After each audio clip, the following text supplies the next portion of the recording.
Olá, eu sou o professor Denis Arley Nunes Lima. Vamos falar um pouquinho sobre os mecanismos de agressão e defesa contra patógenos intracelulares. Basicamente, estamos falando sobre micro-organismos que vivem dentro das células do hospedeiro. Além disso, eles conseguem burlar os mecanismos de defesa do próprio corpo, além de possuir e poder permanecer inativo por durante até anos.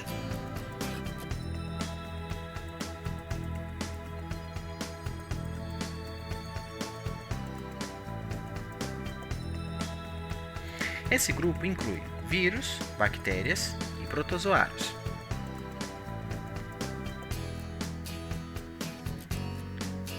Quando a gente fala de bactérias, a gente está falando de bactérias intracelulares que elas são fagocitadas pela célula-alvo. Nessa imagem dá para perceber quando a célula fagocita uma bactéria e ela permanece dentro de um vacúolo.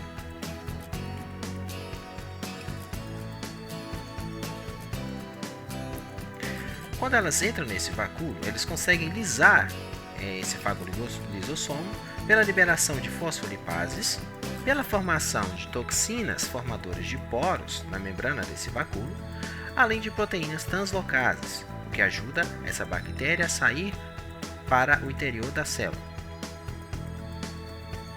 Depois que acontece a evasão, a bactéria adquire mobilidade através do sistema baseado em actina.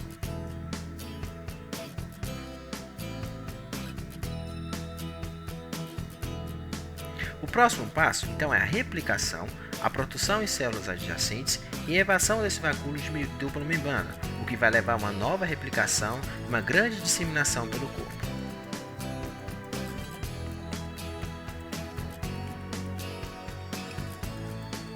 E sobre o vírus? O que vocês acham que a gente poderia falar sobre ele?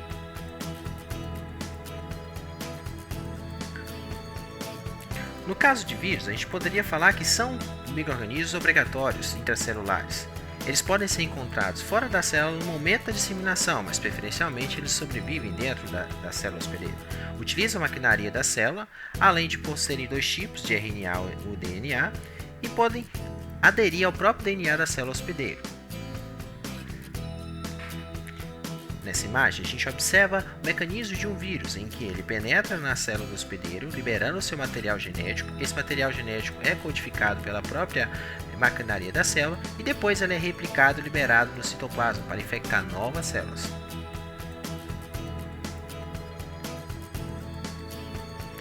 Já os protozoários, eles podem viver intracelular ou extracelularmente. Na vida extracelular, os mecanismos de penetração similares às de bactérias. Quando estão dentro da célula, a resposta imune é muito complexa e diversa, vai variar obrigatoriamente de um protozoário para outro.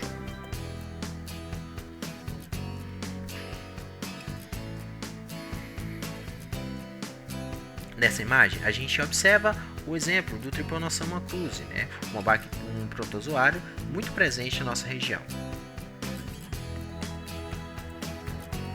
Vamos falar um pouquinho dos mecanismos de defesa do corpo contra esses micro-organismos intracelulares.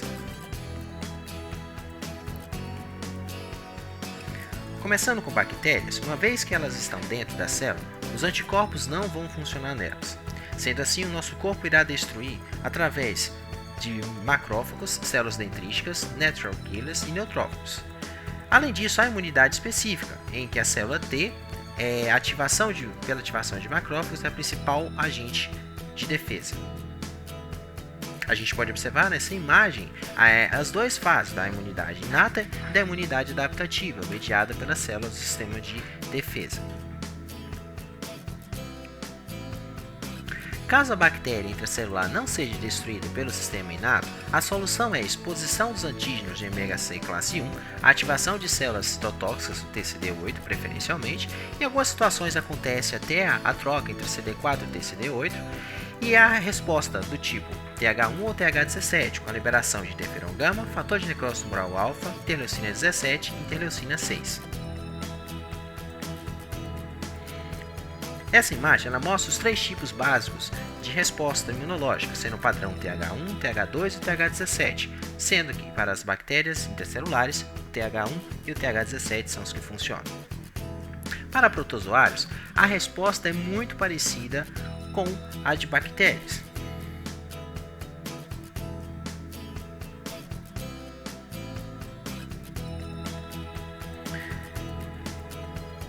Já no caso de vírus, a resposta vai variar um pouquinho, a depender de qual vírus que estejamos falando.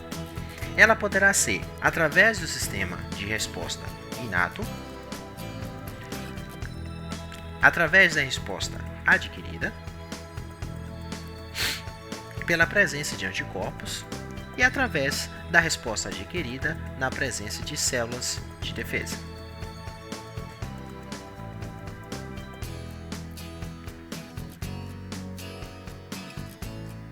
Na resposta inata, os macrófagos, juntamente com os neutrófilos e as células NK, são obrigatoriamente as principais células de defesa que combatem vírus. Na resposta adquirida humoral, nós temos a presença de anticorpos. Esses anticorpos são liberados através da apresentação de antígenos para os linfócitos B, que irá produzir, liberar e opsonizar os anticorpos para serem liberados para os vírus. Essa interação acontece com macrófagos, células NK e linfócitos TCD8, onde vai acontecer a destruição daquele vírus.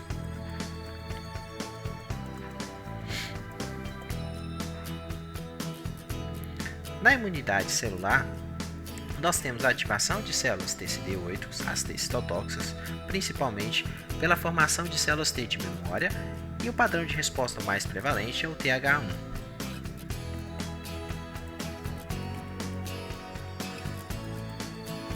Vamos falar um pouquinho sobre os mecanismos de evasão do sistema imune desses patógenos intracelulares.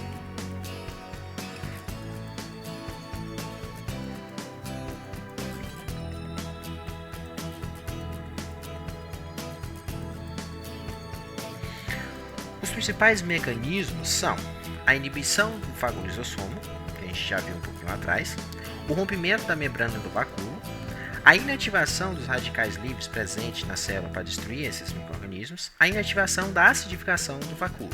Dessa maneira, esses micro-organismos conseguem burlar o próprio sistema e evadir da célula.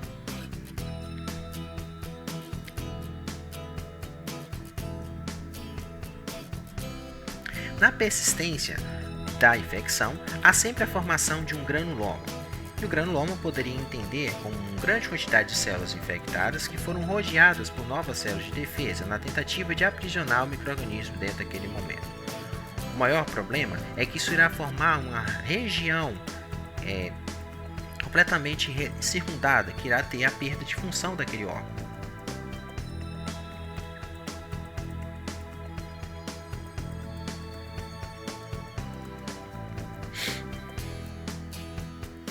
Como dizemos, quando há persistência desse granuloma, há uma grande resposta inflamatória, e isso vai levar a um fibrosamento do tecido com a consequente perda de função.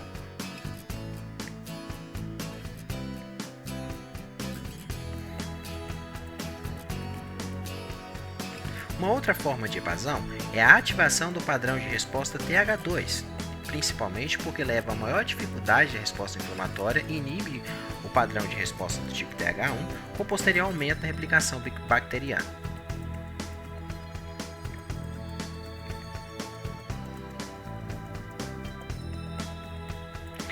Já no caso de vírus, eles podem alterar os seus antígenos e, portanto, deixar de ser alvos da resposta imune.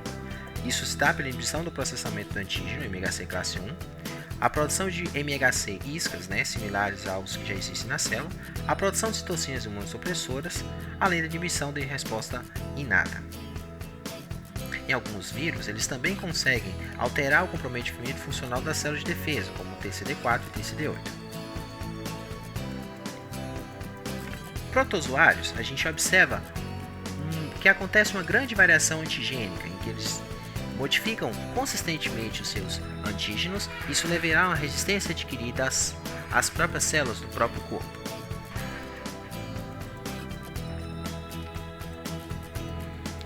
Então é isso, pessoal, muito obrigado por assistirem. Aqui eu vou deixar o meu contato, vocês podem tirar dúvidas a respeito dessa videoaula.